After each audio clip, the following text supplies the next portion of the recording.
special edition of the Indie Author Life Show.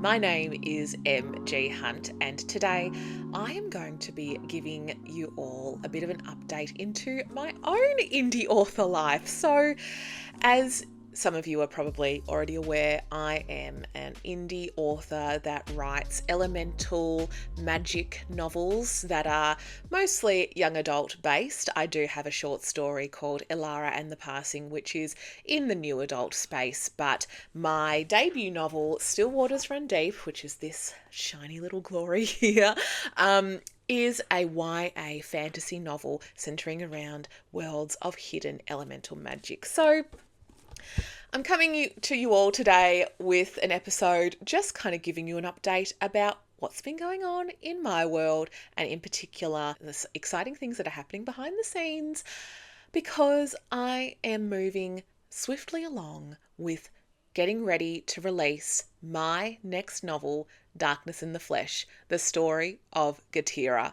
I'm so excited. It is going to be released 10th of September 2026. So as of this day where I'm filming on, it's middle of June, so it's winter here in Melbourne, where I am based, and I'm a bit jealous of the summer that is going on in the Northern Hemisphere, but there is a lot to be done behind the scenes from my end. So I thought I would give you all an insight into where I am in my own book launch timeline, but also give you an update about what's been going on in my indie author life as a whole. So I feel like winter is always a bit of an introspective time for a lot of people, but I feel that it's come at a perfect time for me to focus a lot on what I want to do with planning the marketing and the marketing sort of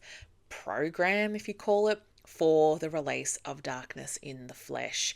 So as of this point today in the middle of June, I am currently in the throes of working with my editor to get Darkness in the Flesh ready to go for all of its editing checks, so to speak. It's very exciting. Love, love, love the editing process, because I always feel that my editor, shout out to Laura from Hummingbird Editing, she always educates me in one way or another on how I can improve my writing. And I think that's important as, you know, someone who is passionate about telling stories, is to always feel like I'm learning something. I'll be the first to admit that sometimes writing doesn't come naturally to me. I find that drawing and illustrating, that's where like I guess that's more my comfort zone. So when it comes to writing a story that I want to tell besides drawing it, I find that I kind of need a bit of help sometimes.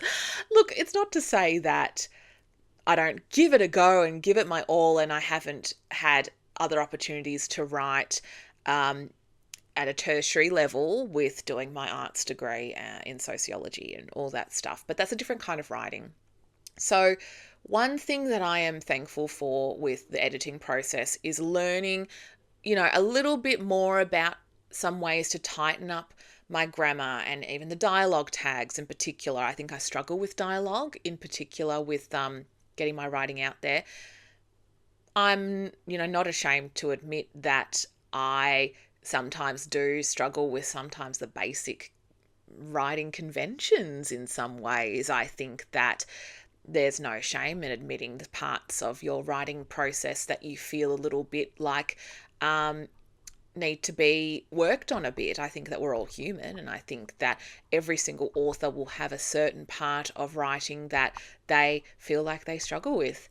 I don't feel like I'm a master of writing, but I have learnt to really embrace that it's okay to not only make mistakes, but also work really in tandem with your editor to improve on your skills and use it as a learning opportunity to make the book as good as it can be. And yeah, it's always, I really respect my editor's skills and her ability to pick out the things that I need to work on. So I think it's going very well with our editing process that we're doing there. So that makes me so excited for the next updates that I have for you all about Darkness in the Flesh. So where Darkness in the Flesh is right now is in the editing process. But as perhaps some of you have seen on social media, the cover is ready to go.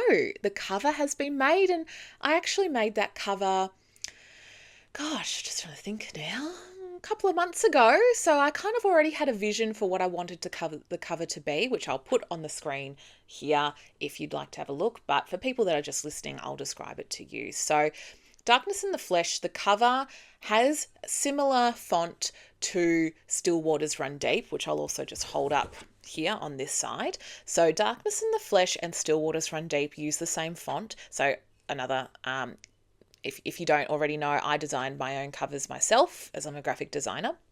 But Darkness in the Flesh and Still Waters Run Deep, and if you have read Alara and the Passing, they all have the same font used. Now, Alara and the Passing doesn't have all the title all in capitals, but Still Waters Run Deep does, and so does Darkness in the Flesh.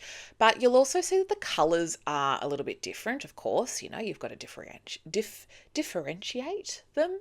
Yes, anyway. Where Darkness in the Flesh is a purple or indigo colour. I will be really excited. I can't wait to get my hands on my proof copy of Darkness in the Flesh, because I can't wait to see those purple indigo colours pop. I really have a vision for what I want that colour to look like. So I'm excited to get my hands on this cover in the physical form. But also, to describe the cover, there is a white border around the text in the frame, so it frames the text around the border of the book, and that's one theme that I will continue to have on my covers, is that I will be having a border around the edges of my books, and in those borders will always be a nod to the element that is maybe the main elemental magic system that will be focused on in the book. So for those that are familiar with my work, Still Waters Run Deep really follows the element of water, because we have Asta, the main character, who is an elemental affinity. A water affinity. Gosh, I've got to get my own terminology right. So she can control water magic. So with Darkness in the Flesh, this border has some circles in it. There are lots of lines, but there's also lots of curves and circles. And the reason for that is because we are looking at the dark element, which is called Oscura in Darkness in the Flesh. And that is like the proper terminology for that element, which I won't say too much about now. If you're interested in reading more about it, you've got to check it out on the 10th of September. But the circles are very relevant to the dark element, because they're, and I won't give away too much, but circles and rope and perhaps portals are synonymous with dark magic in my elemental universe. So do with that information what you will. Round things. That's all I'll say. But I've made sure to capture those icons in my border on the cover for Darkness in the Flesh. The blurb is still being worked on, so I won't show you the reverse of the cover, but on the front of the cover, there's also a little bit of a smoky element in the back, which is just like a bit of dark smoke in a darker indigo colour behind the text, and that also is alluding to like the misty covering sort of nature of the dark Oscura magic. So that's a bit of an insight into the cover design.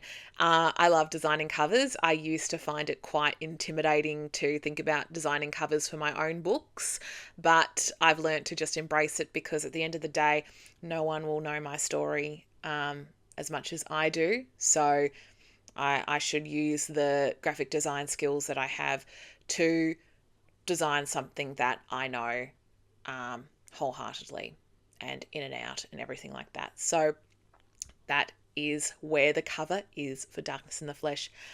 Another update that I have for you all about Darkness in the Flesh is the formal release of all the major characters in the Darkness in the Flesh book. And by formal release, I mean the illustrations that I have made for Darkness in the Flesh, which I will pop on the screen here now. So we have all of our characters designed, the main characters that are in the book. So on the bottom level of, because there's about, how many are in this illustration? We have 7, 3 on the bottom, 3 in the middle, 1 at the top. Okay. So for those that are listening, I'll try my best to describe what each of the characters look like. But on the bottom part of this image, we have the 3 youngest characters. We have Freyas on this side with the red hair and maybe some water around her, because she represents the character who has water magic. Then we have Hestio on the other side, who is the one with the blonde hair and pale skin, and he has some air floating around him. And for those that have read Still Waters Run Deep, you might be familiar with Hestio, because he does make an appearance in Still Waters Run Deep, albeit a lot older than his teenage self described and shown in this image here. And then finally, in the center of those 3, we have Gatira, who is in the center of this picture, and she is holding or conjuring this dark rope from her hands. So we see Gatira in more of a realistic human shape, because Gatira, as you might not already be aware of, is the evil character in Still Waters Run Deep. But in Darkness in the Flesh, she is our, I guess, anti-hero. And she is very much alive in this book. That is not a spoiler alert for what she is, what form she is in Still Waters Run Deep. But if you've read Still Waters Run Deep, the character of Gatira is this undead scholar who has who has blue skin, lifeless eyes, and a lot older than the form that she is in this book, where Darkness in the Flesh follows Gatira when she, pretty much for most of her 17-year-old life, and she follows her path into discovering more about herself, and we follow the arc of the story and the person that she will become. So those are the main 3 at the bottom. And then above that, we have some other characters. We've got Prion on the side here, who has, that gorgeous bronzed skin and dark hair. He's a good-looking individual. I think that has been the feedback that I've received from some of my friends. So yes, keep an eye out for him. I won't say any more until you read the book. Then in the center, we'll go to the other side. We have the character called Lasala, who is Prion's sister. And as you can see, Lasala has a very similar appearance to maybe how we know Gatira in Still Waters Run Deep, with the blue skin, the lifeless eyes and all that. And you wonder, how did she become that? Was she always like that? I don't know. Anyway, and then in the center of the drawing, we have Grandmother. Grandmother is a formidable character in Still Waters Run Deep. A formidable character in Darkness in the Flesh, who has a profound impact on Gatira's life. I will say no more until you read. But rest assured that grandmother she is a legend. She is iconic. She is all knowing and all powerful. And I think she holds a very special place in Gatira's heart. But then above those three, at the very top, we have Saphira. And Saphira is also a formidable force in Darkness in the Flesh. And she is grandmother's sister. Saphira is very interesting. I feel like that's all I can say without giving anything away, but she will be someone who Gatira has to reckon with. And there will be lots of conflicting moments in Gatira and Saphira's relationship. So that is all I will say about our characters that have been revealed for Darkness in the Flesh. I hope you enjoy this illustration as well. I've really enjoyed making it. I love drawing. So as you know, I'm very excited to see this vision come to life. All right, well, that will be enough about Darkness in the Flesh from me. So as far as what's going on in my own indie author life world, I have a lot of events coming up for the rest of the year. And I've already had a busy couple of months beforehand with, starting off strong at the start of the year with Enchanted Readers and Authors event in January, where I also presented at that event and did a workshop there. Then in February, there was Book Fair Australia. And then in March, there was Clunes Booktown. In April, we had 1,000 Lives convention. Then May was full on. We had the Ages of Pages book event in Hamilton, New Zealand, my first international book event, which if you have been following me on this journey, that book event almost didn't happen for me because my luggage got lost the day before when I was flying from Melbourne to Auckland. Oh, yeah, that was one hell of a day. So if you want to know more about that, there's a short form video about my experience with that I will link in the show notes if you want to relive that experience with me. But safe to say that it all worked out and it was such a fantastic event. I just, really, really, really enjoyed my time in New Zealand. But also, again, I can't thank my beautiful author bestie SK Stapper for helping me in that time as well, and her sister and her family. I know I've said this before, but they have really been so wonderful and so helpful for not just that moment, but SK Stapper and I have also been catching up and chatting a lot because she's in Melbourne as well. So we've really formed such a beautiful author friendship with each other, and it means the world to me that I have been able to form such a close friendship with her, and I just think she's amazing. So also check out her books too, which are Midnight Gate, and the next one is Fire Dawn Gate that just got released in March this year. So you got to check out her stuff, and I've got some pictures of us actually because we've been at a few events together that I keep on my desk. It's just so important to have friends in the author space. Shout out also to Jess McFarlane, who has released her final book of the Erasgane series, King of Stags.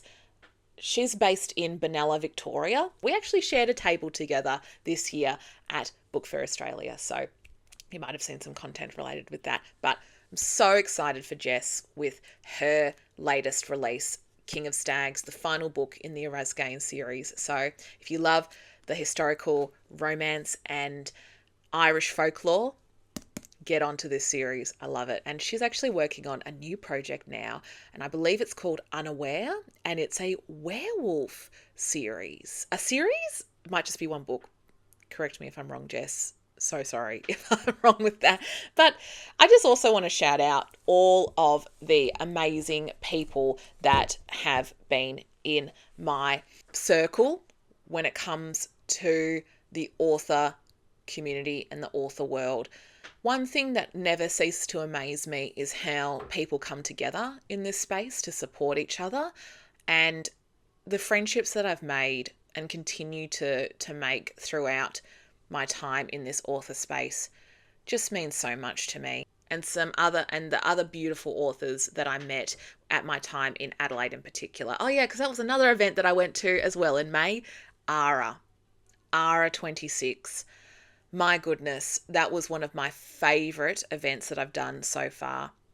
Also, you might have already seen, but I did an episode with the organiser of that fantastic event, Jess Weber, from the First Chapter Bookshop in Adelaide, who ran ARA. My God, beautiful person, inspiring person, because she ran ARA, A Romantic Affair.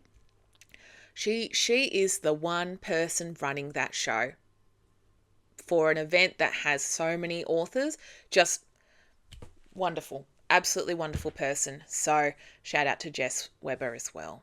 Just so amazed with what she does in this space. And on that note, I should wrap up this special little bonus episode. I hope you've enjoyed this little update into the Darkness in the Flesh and all that exciting stuff coming about that new release. I should also announce too that there will be a formal book launch event for Darkness in the Flesh on the 11th of September at the fantastic Leaf Bookshop in Ashburton. I'm so excited to go there. I have been going to Ashburton many times in my life. It was not too far from where I grew up as well, so holds a special place in my heart. So if you can't attend in person, there's also going to be a live streaming of the event, of which I will do on Instagram Live. I also will record the event as well and put that on my Substack YouTube channel, probably podcast form audio as well, for people that if you can't attend the event, you want to listen in, there's options too. So that's all I have for you today. If you like my stuff, feel free to subscribe on Substack, give this video a like, follow on my Instagram, the Indie Author Life Show, or at mghunt.author to hear more updates around my indie author life / journey. I hope you're all staying warm or staying cool wherever you are in the world, and I hope that you are all staying safe. Take care, everyone, and see you in the next episode. Bye. Thank you so much for listening or watching the Indie Author Life Show. I hope you've enjoyed today's episode. If you'd like to know more about some of our other fantastic authors and other creatives in the indie author space, please check out our Substack, which is Indie Author Life Show. If you enjoyed this episode, please consider giving us a like, a follow, subscribe to hear more about stories from the indie author self-published space. Finally, if you want to know more about the books that I write under the name MG Hunt, you can check out my books Still Waters Run Deep and Elara and the Passing on my website, which will be in the show notes below. Thanks so much for tuning in, and hope to see you in the next episode. Take care.